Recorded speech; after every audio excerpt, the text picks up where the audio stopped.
What's up everybody, D-Man back. Welcome to a brand new video, and today we're going to be doing another MonsterArts unboxing. This one's not for Godzilla vs Kong, but rather for King Kong vs Godzilla, as today we will be looking at the 1962 King Kong vs Godzilla release.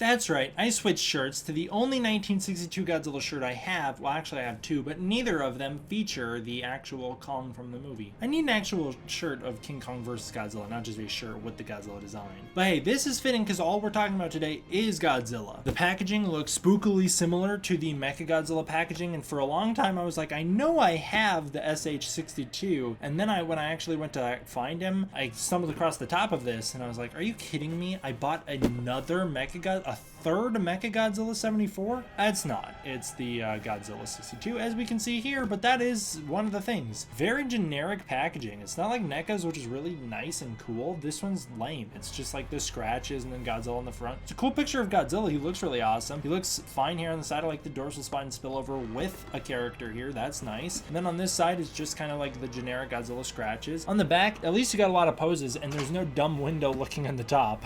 It's got this cool image of Godzilla here, and then image of Godzilla doing like a kick like he does in the film, a picture of Godzilla's head, and then one of the atomic breath. And then on the bottom here you have a picture of Godzilla doing his little happy dance that he does in the movie. So that's nice. It's at least fun that they like picked out some deliberate pictures for this to give some poses from the film. That's cool. They don't usually do that. This, because it was released a while ago, still features the 2018 logo, which is also the King Goji, and it also features that Marvel Comics Godzilla picture here, that emblem. I know it didn't focus there, but you're gonna have to take my word for it. All right, let's get him out. Now this one is another one where it's like I just had him for a long time and I didn't want to open him. I wanted to wait until NECA's release because NECA also announced that they were going to do one, and I also didn't have any shelf space for him. And then at a certain point it was like I might as well just wait for Godzilla vs Kong to come out and then do it around then. And then I still didn't have any shelving space for him, and then eventually it led me here. This is kind of cool. It's got like the instructions built in on the inside of the box, so there they are, showing how to do the atomic breath. It's nice that he comes with an atomic breath. That's cool. Although I think it's just a reuse of the beam that they had for the 1964 Godzilla Emergence version. Hey, it's fine with me. I don't care.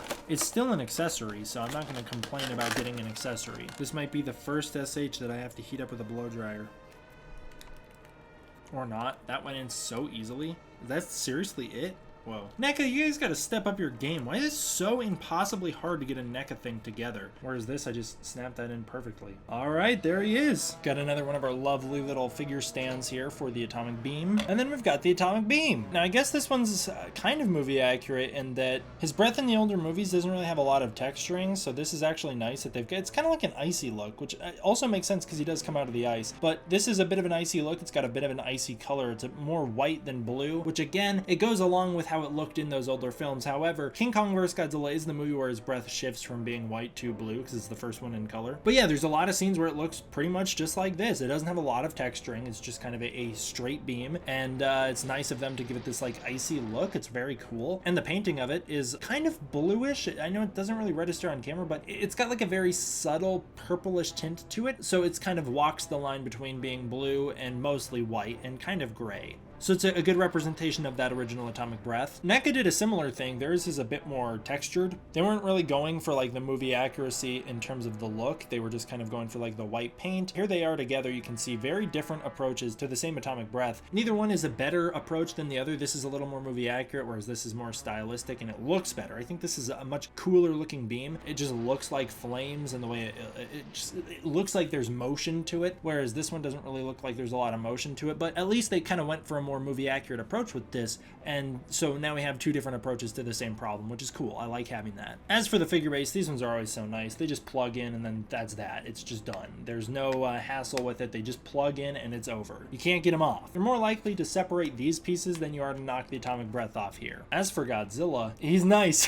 This was my favorite Godzilla suit for like my entire childhood, and I don't know if it was just because it was the King Kong vs. Godzilla suit and that's my favorite movie, or if it was just because I loved the design. design. I still love the design. I think it's a really awesome design. It's just, as I've gotten older, I've noticed he's a little awkward. He doesn't always look very good from head on. In fact, he often looks very bad head on, and the design mostly looks great from the side. They really got the profile of Godzilla down. This Godzilla was also a chunky boy. He was very thick. He's like the first fat Godzilla, which is okay because it makes him look very intimidating and menacing when he goes up against Kong. But as I've gotten older, I've tended to lean towards some of the different types of Godzillas. Like the 64 design from Mothra vs. Godzilla is one of my favorites, but I like a little bit more of the traditional Godzilla look, so I've been leaning into the Heisei era more and more. And I really do love Shin and Legendary as well. So this guy, I don't even know if he's like in my top 5 anymore. He's gotta be, right? I don't know if I could ever rank Godzilla suits. This guy I would say is at least top 5. I don't know where in the top 5 he is, but he's up there. He's one of my favorites, even still, even recognizing his goofiness. And this figure does a good job at capturing that goofiness while also capturing that he can look kind of menacing from the side. He's got a bit of an overbite, and I don't know if he does in the movie, and so that makes him look a little sillier as well, but you can kind of adjust the jaw to fix that. As far as sculpting goes, I think this is really wonderful. Again, the face kind of looks a little derpy, but that's how it does in the movie. It's not really a great face head on. And even just this figure is an example of why he doesn't have the greatest head on look, but from the side, it looks great. Look at that. That's so much better. He has a really great side look, and the sculpting's really awesome. There's this really glossy piece for the eye, which is perfect. That's how it looks in the old films. The teeth are all individually sculpted, individually painted. The tongue has a lot of nice painting. There's a lot of good detailing on the inside of the mouth. The texturing all throughout the body looks really wonderful. I love the scale texturing. It's got that classic Godzilla look where it's not actual scales, it's just this like weird skin texture, and I love it. I'm a huge fan of that,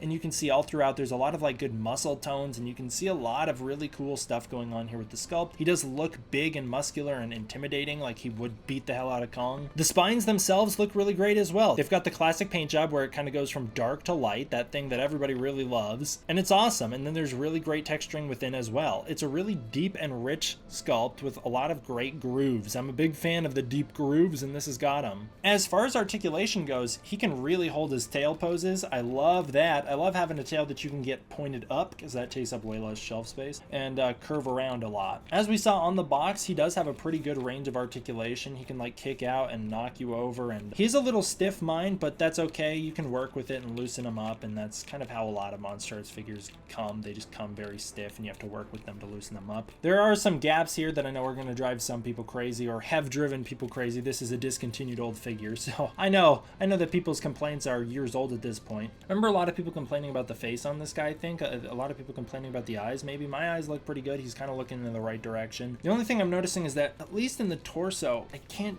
do anything with him. Maybe it's just because of how bulky he is, but it's hard for me to, like, I feel like I'm gonna break him. It's hard for me to do much with him. Aside from that, the tail's got good articulation, the legs have good articulation, the arms are decent enough. The hands look like they should be able to hinge, kind of like the NECA ones did, but they can't. It's also weird because the hands kind of look like they're upside down because he's got this like split here, so it looks like that's his thumb, but it's not. I think that's just how Godzilla was in the movie. He's got this fat neck, which is, it's again, it encapsulates the design very well, flaws and all. You can really see it on display here with this figure, and I think this figure does a good job explaining why I love and don't love this design. Because while he looks amazing from the side, once you turn his head and look at him head on, he looks silly. Oh, there you go. At least he can like bend down pretty far, so that's nice. He might not be able to turn a ton side to side. I'm trying to force him to. He's not really able to turn side to side much, but at least he can bend down pretty far. I count 34 points of articulation, most of which do come from the tail. It's less than the MonsterVerse Godzillas have, but it's fine because aside from this torso piece, he still has a pretty dang good range of motion where he can do a lot with that. You do kind of have to watch out because these dorsal spines will clip each other, so you kind of have to move them right. Also, again, if you move the tail wrong, you're going to see these big gaps, and I know a lot of people really go crazy over gaps. It's not something that's ever bothered me too much, so I don't have too big of an issue with it, but that is something that you're going to watch out for. I just love having this. It was a design that I always wanted a toy of as a kid. I always wanted a 62 Godzilla.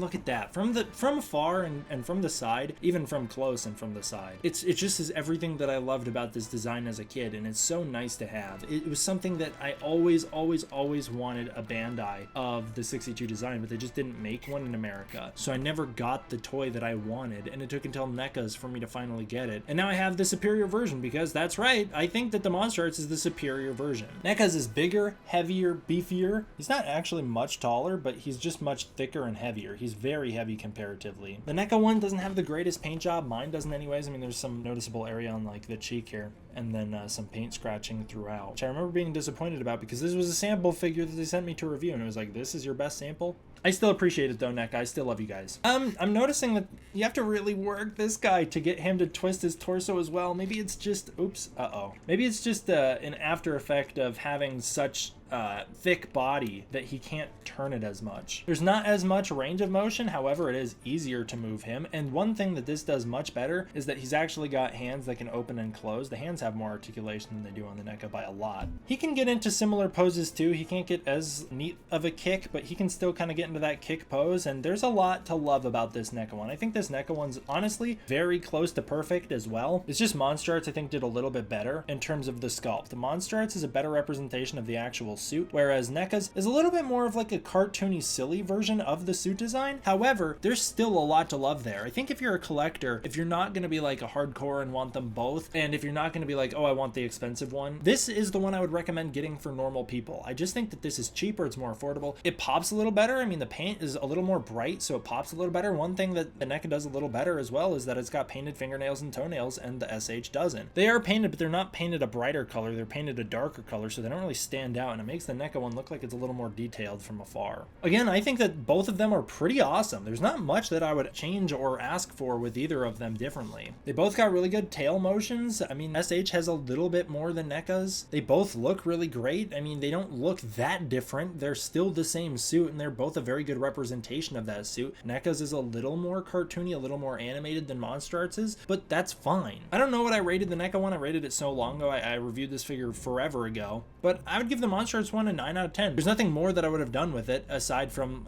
having a little bit better motion in the torso. But again, I think that's something I can work on. I think I can work on that and loosen it up so he can actually turn side to side. I don't know. There's nothing more that I really would have done with it. And he's got the atomic breath as well, so he's got a nice little accessory that he can fire out of his mouth, and that looks great. It looks really cool. Comparing him to his remake self, here's the two Godzillas together, Godzilla 2021 and Godzilla 62, the two Godzillas who fought Kong, except that only one of them won. Seeing them together is pretty cool.